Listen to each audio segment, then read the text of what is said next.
over to the channel. Trucker Rod here with S.E.E. And it's Wednesday, April 3rd, and got shut down here at the Loves, right here off the exit of Sydney, Ohio. And it had I don't want to say a rough couple days, but I've definitely been bucking the Mother Nature's torrential storms throughout West Virginia and Kentucky yesterday and today. I was in Draper Monday and went down to finish up my Virginia stuff, and that the weather was great until I got back up across the 460 going up towards Bluefield, and then as soon as I crested through Beckley, West Virginia, dark clouds came in, high winds, and things just went sideways. On I-77 going north, after I got through the first toll booth north of Beckley, what I encountered was the winds really kicked up where I was backing out of it, 70 mile an hour up until a few miles north of the toll booth, and then you're down to 60. But we got down to 55, 50, 45, just driving along before I come to a stop, which I had a 30-minute and then a 45-minute wait. I'm literally watching like foot-long tree branches just circling up above me in the windshield, and I'm like, those are gonna go through the windshield. The rain was coming down like I was sitting under a waterfall, so we were cruising along. By that time, we were down about 25-30 miles an hour. I didn't want to stop on the side of the road because I just felt like there was going to be an accident. There was quite a few. The mega carriers, the big company, you could tell those drivers, they were already on the shoulder. I'm not going to put myself out there and be a casualty. So as long as I can keep moving forward, that's what me and a couple of hooded trucks there with flatbed and a curtain trailer. We came to a stop. I want to say, what was it? 68 and a half. But we started stopping around the 66, 67 in there. And at that mile marker, there was trees. So the wind had picked up so bad that trees had crossed over northbound I-77. Then we went up a little ways, another mile and a half or so, some more trees. So twice we've had to stop and wait for the maintenance crews to come out and chainsaw the trees and kick them off to the side. And then what I was hearing on the radio while we're waiting was there was a truck overturned up in Charleston on eastbound I-64, and I actually saw that as I went up to Nitro to make a delivery. Yellow tractor with a dry van trailer. He was flipped over on the side. At the highest part, it was between the Dunbar 53 exit and the McCorkle exit there on I-64 eastbound there, and going into Charleston. So winds were really hot, strong, but the rain came down thereafter, even during. Now what really saved me was this thing here. There was a lot of guys by the time I was cresting the hill coming in, or going through Beckley there at the Harper exit. The people were already, like, the highways shutting down up there, trees across the road.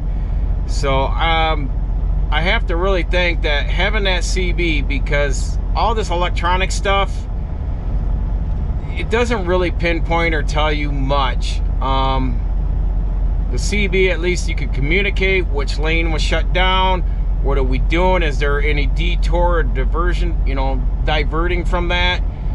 But basically we just sat through it and waited it out till they got the road cleared.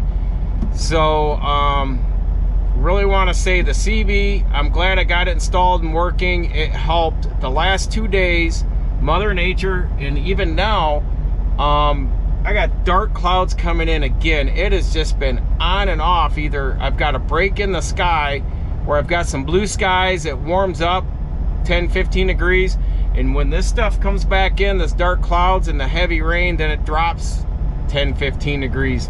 So I'm either up and down throwing the vents on, or I'm putting the heater on.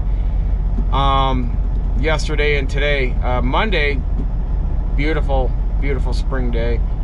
But got up there and just listening to all the rhetoric, they basically had, from where that truck was shut down, because they had to upright it,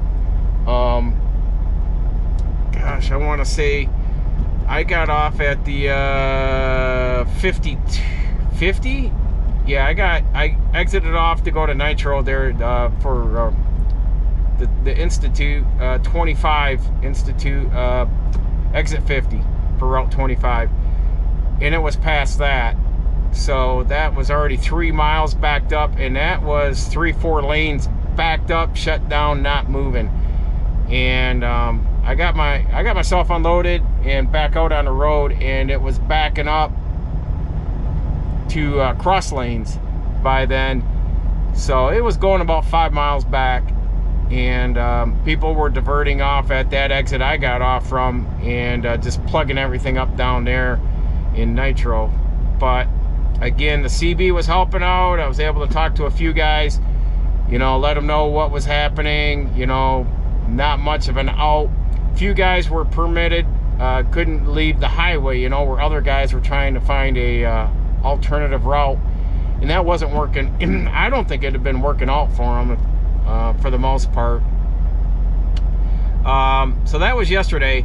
So I got out of Nitro, went to Louisa, Kentucky, and it was decent in Nitro, no rain, so I was able to unload because I knew it was going to take me quite a while. It was a big drop of stuff, inventory for that place.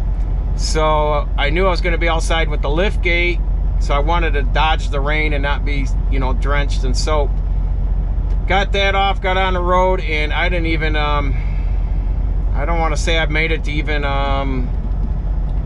the Scale House in Hurricane, between Hurricane and Barbersville, and it came down in pails, and I fought with that all the way down to Louisa.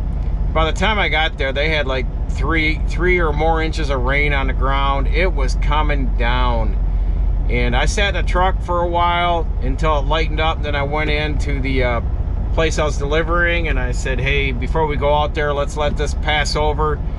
I didn't want their materials to get, you know, ruined in the rain. And we waited out probably overall 15-20 minutes. We decided to bring out an enclosed truck, like a box truck, and back up to my trailer and just transition transfer their material out into their truck, because it was still raining, but not as heavy.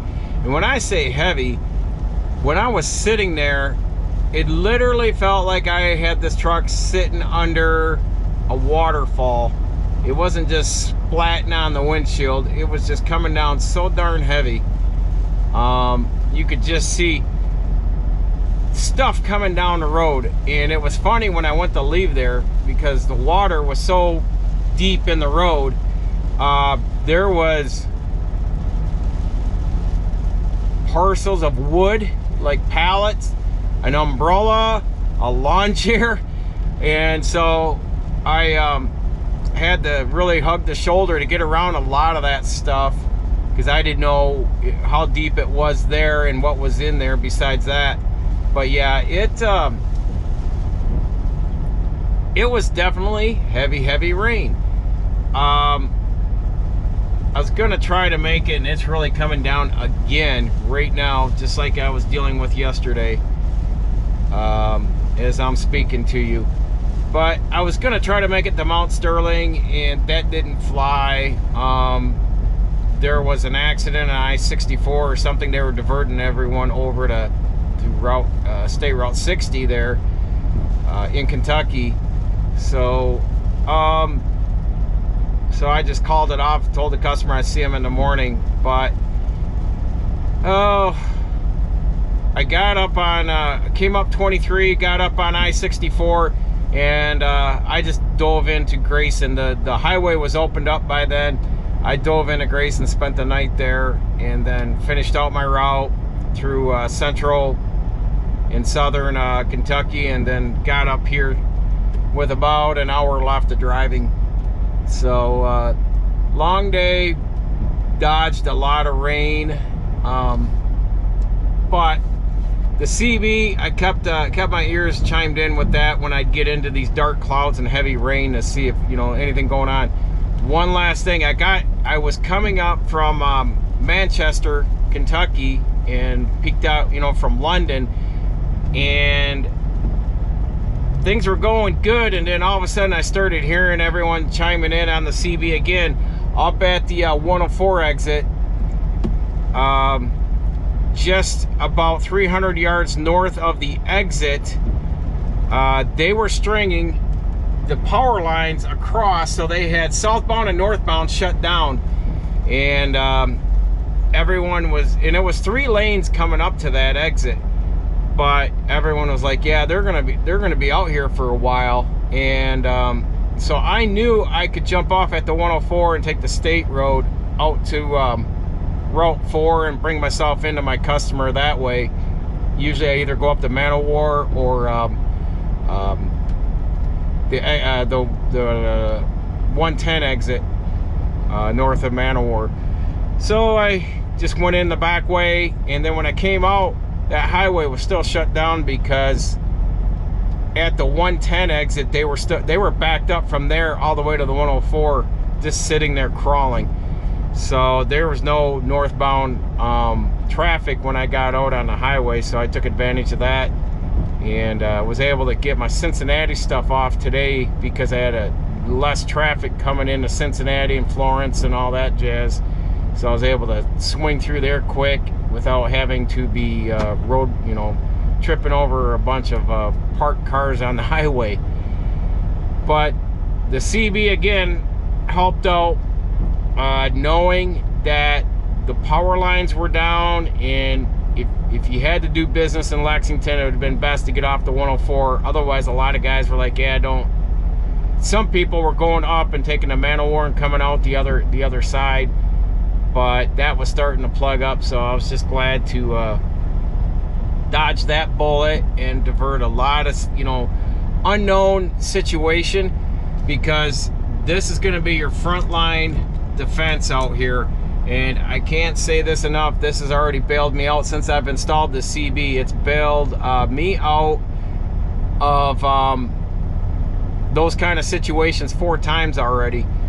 So right now in light, you can have all the electronic devices, GPS and all this jazz, but at the end of the day, to be able to verbally communicate to someone, especially if there's a local out there that knows the area and what you should or shouldn't be doing, I can come out here and do my route week in and week out with a paper map and having the S.E.E. That's all I had back in the day. None of this electronic stuff. And to be honest, I could peacefully get it done just as good as, without all the electronic stuff.